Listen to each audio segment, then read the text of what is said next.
Hellfire and the Fall of Empire.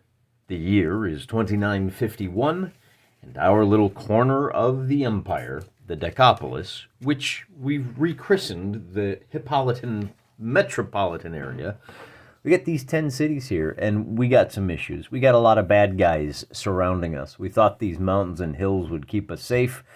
And, I mean, yeah, okay, so the Macha, we don't have any defenses on the western frontier, so these Macha, bad guys, really bad guys, they've decided they're going to raid us this year, which we could deal with that. Wouldn't be a problem. Except that we are on our third leader, and in the year 2950, I think I said it's 2950. It's actually 2951. In 2950, Damascus was taken by the Tylian Republic, and that means that the people of the Decapolis have suffered a terrible blow to their faith in the leadership of the Hippolytan royalty, I guess you could say.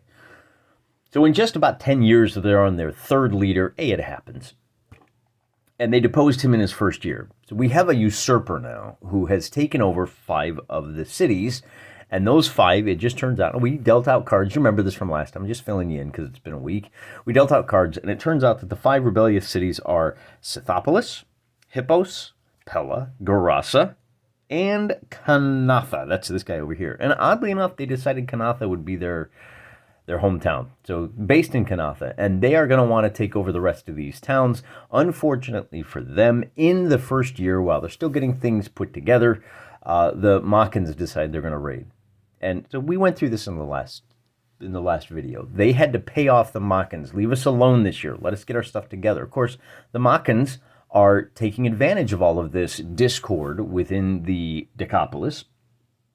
And so, hey, it's better. You know what? We'll come back next year, but we're going to use your money to buy a whole lot more toys. The problem is that it puts the Kanathans running at a deficit. The rebels spent a little bit of money. They did have 1 unit, and just to kind of back up a step, the bulk of the main forces are in Damascus. I think the Hippolytan leadership managed to get over to Damascus to celebrate the liberation of Damascus from the Tylian Republic.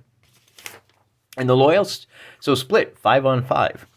Now, in order to keep track of all of this, I had to reset and redo. This is, just so you're aware, this is what it looked like originally when it was just the Decapolis, right? Here's our 10 cities. I know you can't see that. You don't have to, because that's not the case anymore. In 2951, we need to take a look at this list, right? So here's our loyalist cities, and we need to figure this out.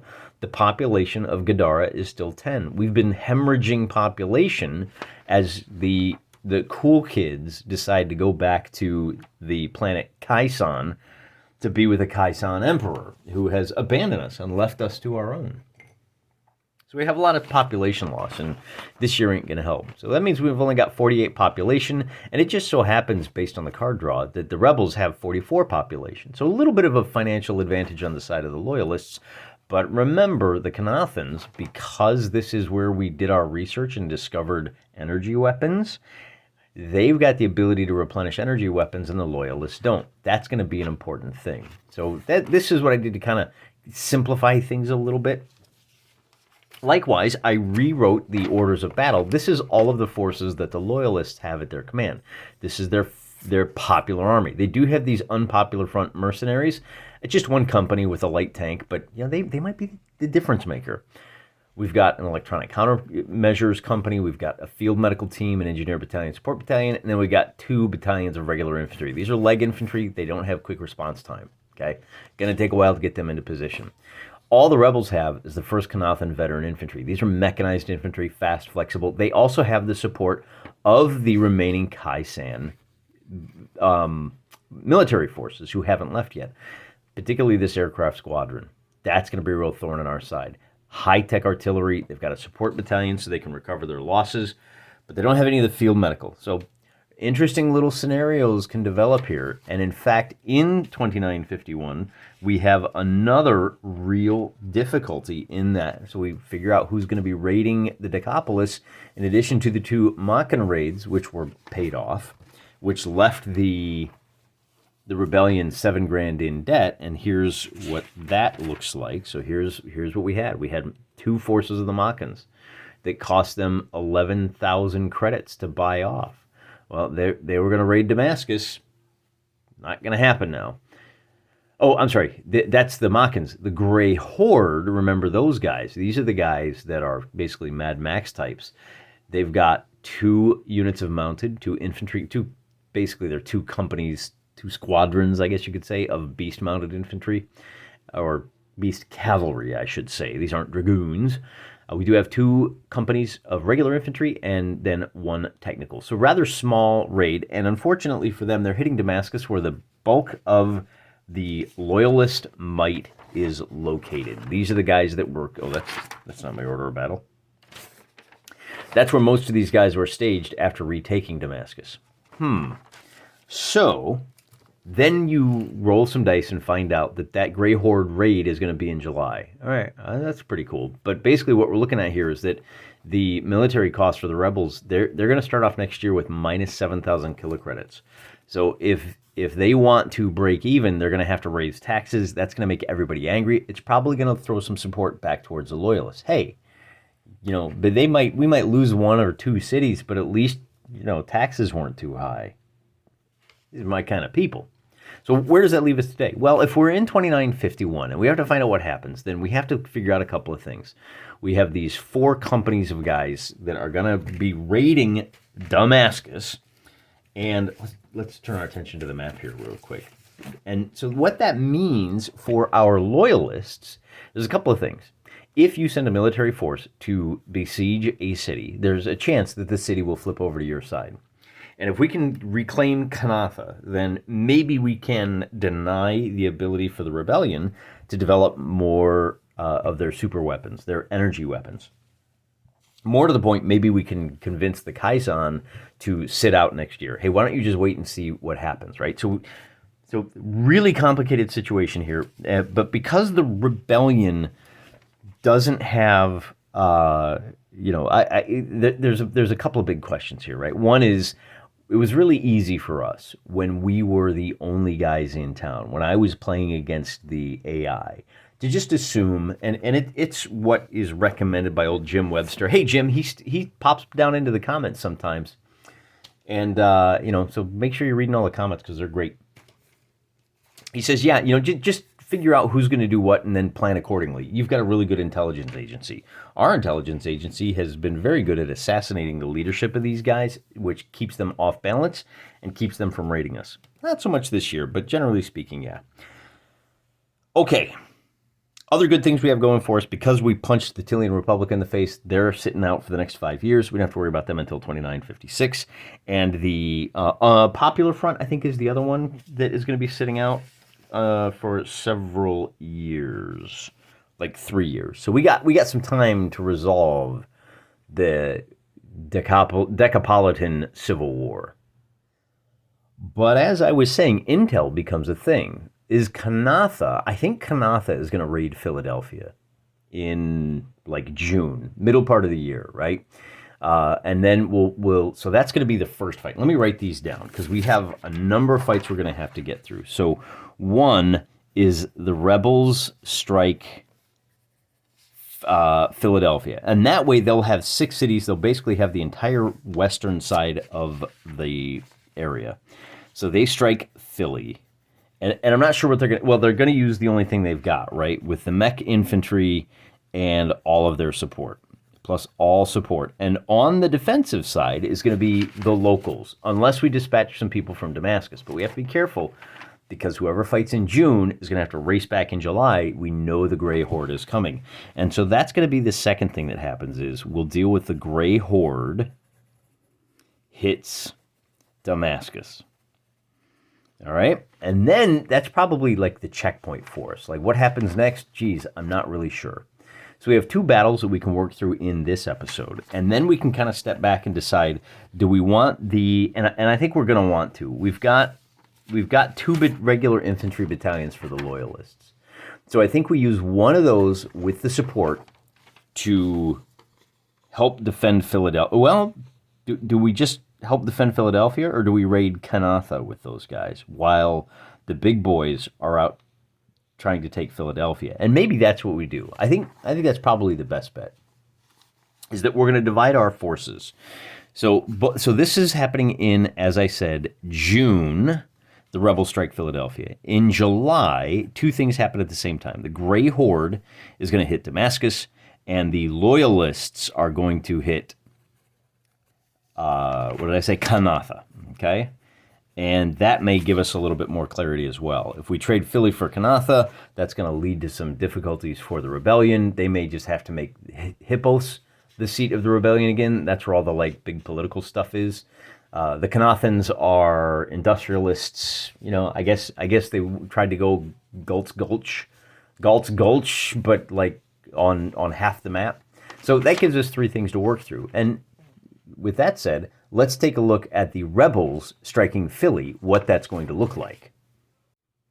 So the first thing I like to do is commit myself. Philadelphia has 5 companies of expeditionary infantry and 5 companies of militia. What's the difference? The expeditionary guys have uniforms, esprit de corps, and flak armor. The militia are just a bunch of fat layabouts and stay-behinds and young kids, and they basically give them a weapon. It's very much a, Gates of... What was it? What was that movie? The sniper movie in Stalin? Gates of something. There's a Stalingrad movie, right? The first guy gets the gun, the second guy gets the ammo. When the first guy gets shot and falls over, the second guy picks up the gun and loads it. That's what this militia company is. So if we do have a fight, what's going to happen is it's going to be a fight against the 5 expeditionary companies who are trying to hold the perimeter. If those guys fail, then it becomes the 5 militia. And up against these 10 companies are 3 companies of mechanized infantry. These guys are professionals, they're veterans, they know what they're all about.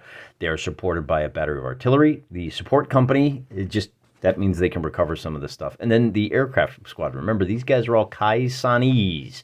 These are the Imperial forces that haven't gone home yet. So, to run this fight, the first thing we can do is decide, is the city going to immediately surrender? And I'm trying to use as much of Jim Webster's guidance as possible. And so here, when a barbarian tribe tries to take a city, because the inhabitants want to prevent damage, the first action will take place in the perimeter, where expeditionary companies take up a defensive blocking position. Oh yeah, I said that. Isn't that what I said? I'm pretty sure I just said that. But before that, taking a city, the force moves to the nearest city and attempts to take it. Roll a d10, and the city just surrenders on a roll of a 1. If the taxes are very high, it surrenders on a 1, 2, or 3. That's why I don't raise my taxes. If they're oppressive, it'll surrender on a 1, 2, 3, 4, 5. Now bear in mind what I talked about earlier with the running a deficit.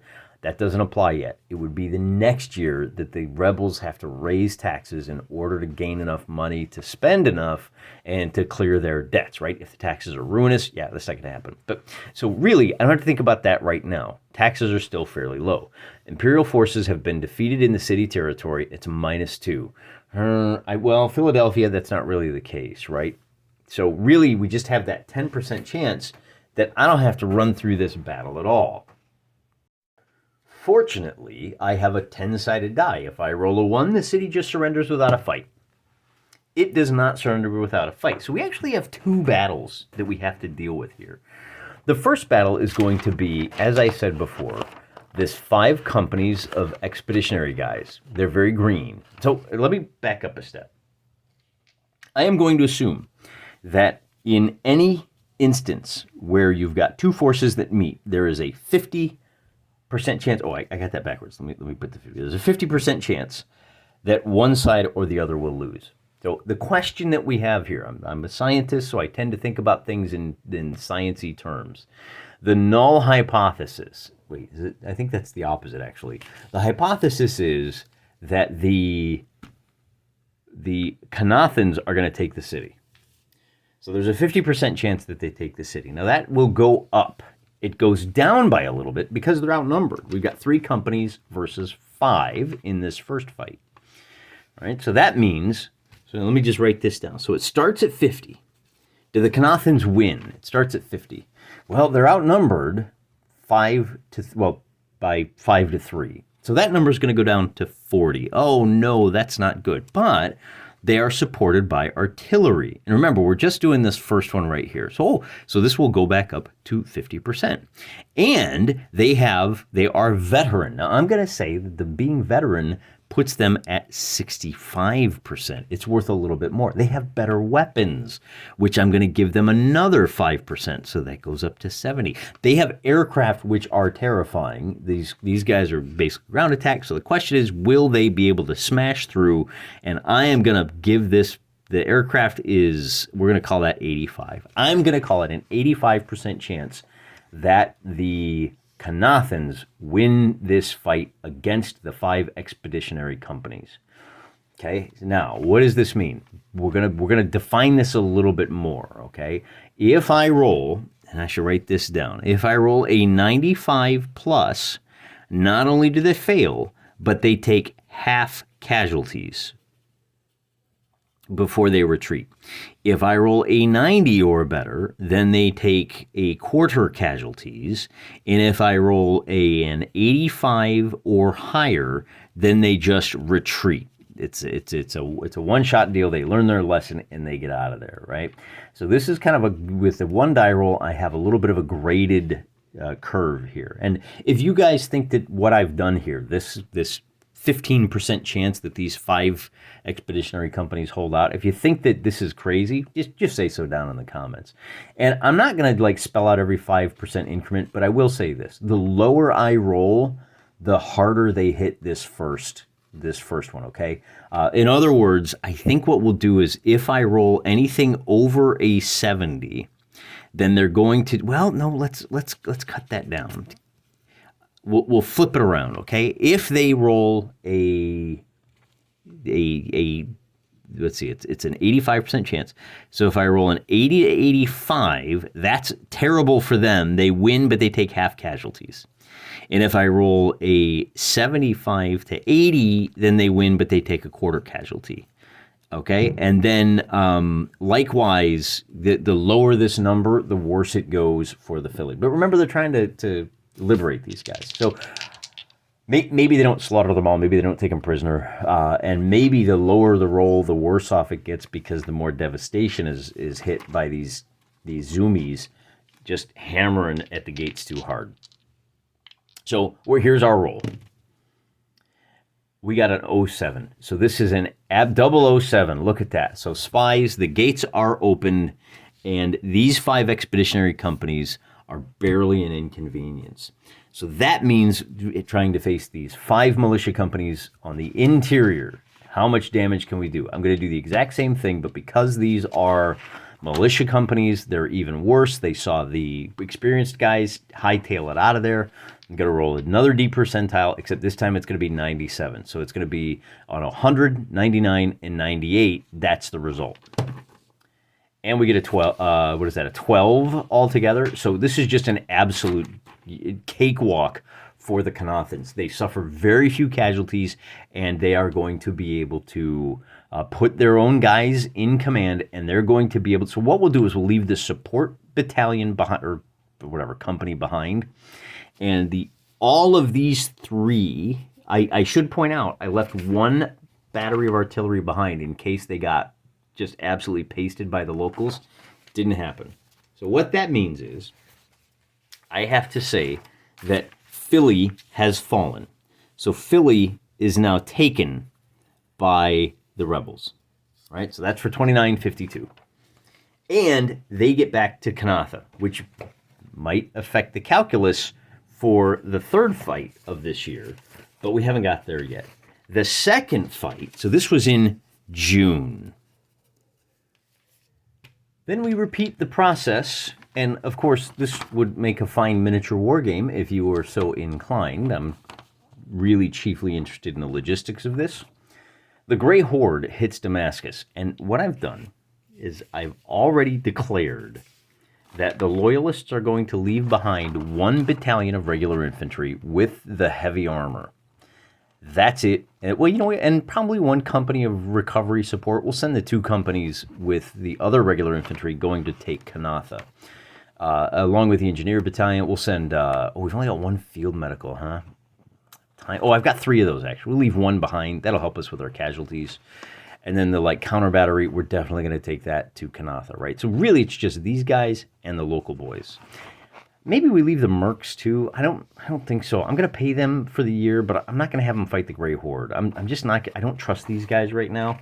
You guys are. I'm trying to chiefly use them as like a, like almost like a police force, right? Just keeping people honest and just giving me a little bit more of like a gendarme, if you will.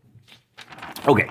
So where does that leave us? Well, we've got 3 companies of expeditionary. Remember, these are the locals in Damascus. They're hurting bad after last year.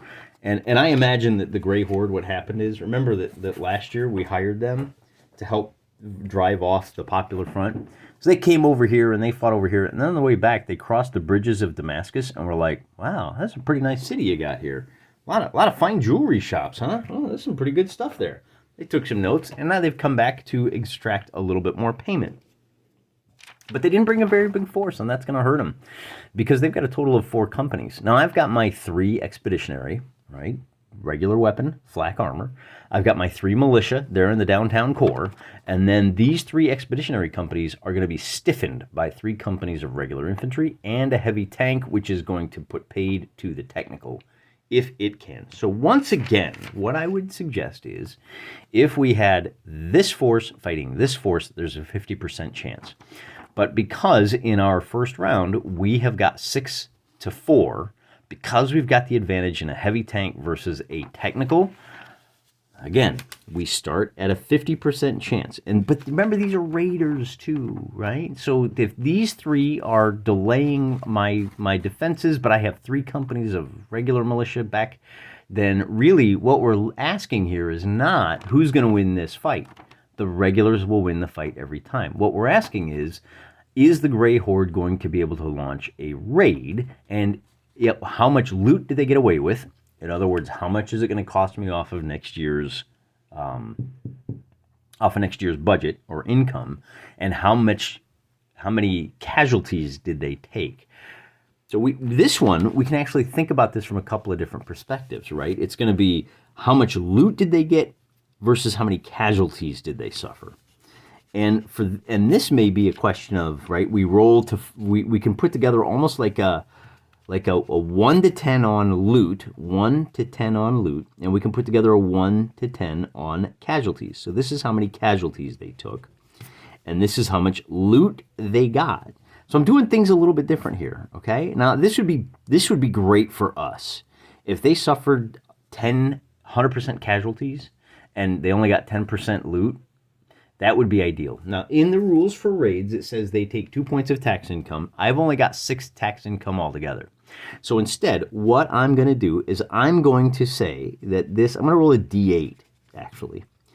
And it's going to be basically from 0 to, well, I think 4 is probably the best we can get. So I'm going to roll, this is going to be a D6 minus, let's call it, 6 is the most they can get, right? Let's call it D8 minus 2. With no potential for negatives, right? So on basically what I'm saying is on a 1 or a 2, they get nothing.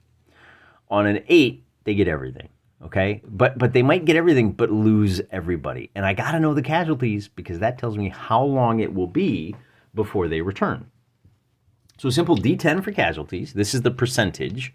And a simple D8 minus 2 to find out how many points of income I lose. Oh, but wait a second. There's a third one involved here, and that's what this one is going to be. This is going to be what kind of casualties I take, except I'm going to do it a little bit differently. Let me think about this. Let me find out how many casualties they take first, and then we'll figure out how many casualties we take fighting them off, okay? So first, let's figure this out. So they only take 10% casualties, and they get 5. Oh, boy. This is really not going well. So they take 5 income, and I can't remember what that means. I think it means like 5,000 credits for next year. They only lose 10%. So this was a very successful raid for them. And now because I know they didn't take a lot of casualties, they were focused on getting in and getting out. So now the question is, well, how many casualties do I take? And for that, I'm going to roll, I want it to be a number from 1 through 5. Okay? And 10 through 50%. Like maybe they just completely obliterated my company. So to that end, what I'm going to do is I'm going to roll 2d10. In fact, I'll just roll this twice. And I'm going to cut that, I'm going to divide that by by, let's see, so I get a number from 2 to 10, and then I will divide that in, I want something from 1 to 5, but I want to do a nice little bell curve, right? Where it's really likely that I'm probably not going to get to 1. I'm probably mostly going to get to 3, right? So if I roll this twice, and then I divide it by 4, yeah, because I'm going to get 2 to 20, and then divide by 4, and that means there's also a possibility that I didn't take any casualties. So that's what we're going to do. We're going to divide by 4. So a 6 and a 3 is a 9. So we took 20% casualties, and that means that essentially what that means is that we didn't really take any. Oh, wait a minute, but 20% casualties. So we got 3, 6, 9. All right, so what are the 2 units that took a casualty? Because if it's the heavy tank, that's going to be a problem. No, it's not, because we have a support battalion. They'll be able to get them all fixed, okay? So the real thing for me is, did either of these casualties hit my heavy tank? I'm going to roll the D10 twice, and on a result of a 1, my tank took a hit. I got a 9, and I got a 0. So the tank did not take a hit. The rest of these guys, whatever casualties I take, because I have a field medical, well, here it is, because I have a couple of medical teams, they're going to be able to deal with it. So really, what happens as a result of this raid is that, 1, it pins down one of my battalions of regular infantry, but it's also going to cost me 5 credits next year, and it's going to, I don't need to worry about repairing that. Because I didn't do 50% casualties, I have to worry about the Grey Horde next year as well. At the same time that's going on, our loyalists have dispatched a force to take Katha. They've got a counter battery with electronic countermeasures. They've got an engineering battalion and one company of regular infantry. And that's really about all they've got. Now, they do have one company of the unpopular front mercs. They do have, well, I can show you here, right? They do have the field medical team. They've got 2 of those, and they've got the support and recovery battalion. But ultimately, they're going up against this 3 companies of mechanized infantry, artillery, support, the aircraft squadron, plus, this is Katha, they've got 3 companies of expeditionary and 4 companies of militia. So they're going to try to attack this town that's being supported by all of these 3. 6 companies, actually it's going to be 7 companies right out of the gate, with 3 companies of infantry. They're outnumbered over 2 to 1 because the attack on Philadelphia went so well for the rebellion. This attack on Katha doesn't stand a chance. They're going to get recalled back to Damascus, and they're going to have to wait until next year. This is why I did things in the order that I did, because we wanted to see how the Grey Horde panned out. If they had completely obliterated the Grey Horde, if they'd taken only 10% casualties, then maybe they could delay their attack. In fact, that may be the smart play here. It's only July. We've got another couple of months. Maybe what happens instead is we wait until October, which would factor into our calculus a little bit here as far as who's got what advantage. It does give the rebels a little bit more time to get their act together, to lay in some advantages. And ultimately what it means is, so this is going to be ×2. Now, the good news for the attackers is that they don't just have those 3 companies. That's going to give them a company of medium armor and a company of heavy armor, which is going to make all the difference in the world. So now we can start looking at the relative advantages for both of these teams. If we have both of these guys, it's regular and it's regular. So I've got plus regular infantry with, that's 3 companies, plus medium tanks. That's 4 medium tanks. And then they've got one with, oh, but you know what? They took 20% casualties. So they're going to be under strength. So I'm just going to call this 2 companies. That if we wait August, September, October, they got 2 months to recover. They're not going to be, they could probably train in about 6 weeks, but they're going to be very green. So I guess we could say 3 companies, but they're going to be a little bit brittle, right? Fortunately, they do still have all their heavy tanks. All right, now what does that mean, right? We've got the engineer battalion, we've got the counter battery. And what are they going up against? Well, as I said, they're going up against the Kathans. And the Kathans are going to have those 4 expeditionary companies, plus the 3 companies of mech infantry, and they're going to have the advantage of they've got 2 artillery batteries. They've got then plus the aircraft. All right. So here's what I'm looking at. 50-50. Oh boy, we've got 4 expeditionary companies. Oh, wait, the 3 companies. So we got 7 companies. This is just the initial attack, mind you. Just to get to the city center. It's going to be 7 versus 6. Raggy. All right, so we remember again, do the loyalists take the city? It starts at 50% chance. And then we say, well, we're outnumbered. You're going to go down to 40%. And we say, oh, they've got 2 batteries of artillery. Oh, no, we're down to 20%. Oh, but you do have 1 battery of one counter battery. Not full artillery, but counter battery. Okay, so I'm going to kick that back up to 25%. But they have their beam weapons. All right, so we're back down to 20. That's not good. Our guys have we have an engineering battalion. Okay, let's bump that back up to 30%. And then, they have I didn't even factor in the aircraft. So that means it's going to be a 15% chance of success, and you still have to play the second round out. Do you think this... Oh, but you know what? We have medium and heavy tanks. Yeah, each of those might be pretty big. Let's call it 35%. We've got a 1 in 3 chance. But remember, we still have to do the thing. When you first roll up on a city, on a roll of a 1, they just surrender. Nope. Okay, so we have to fight the battle. Or do we? At this point, do we retreat and say, oh, this is not a battle of, we can't win this battle of attrition. Remember that the rebels have no money. They're broke. Whereas the loyalists have a grand total of, what did we have in their finance? Their reserve started at 187, and then, I think they broke even, didn't they? Oh, they lost 8 kilocredits because they aren't making enough money to pay for their troops. So they've got 179. So we can spend a huge chunk of money next year to just overwhelm these rebels. And I think that's really the smart play here.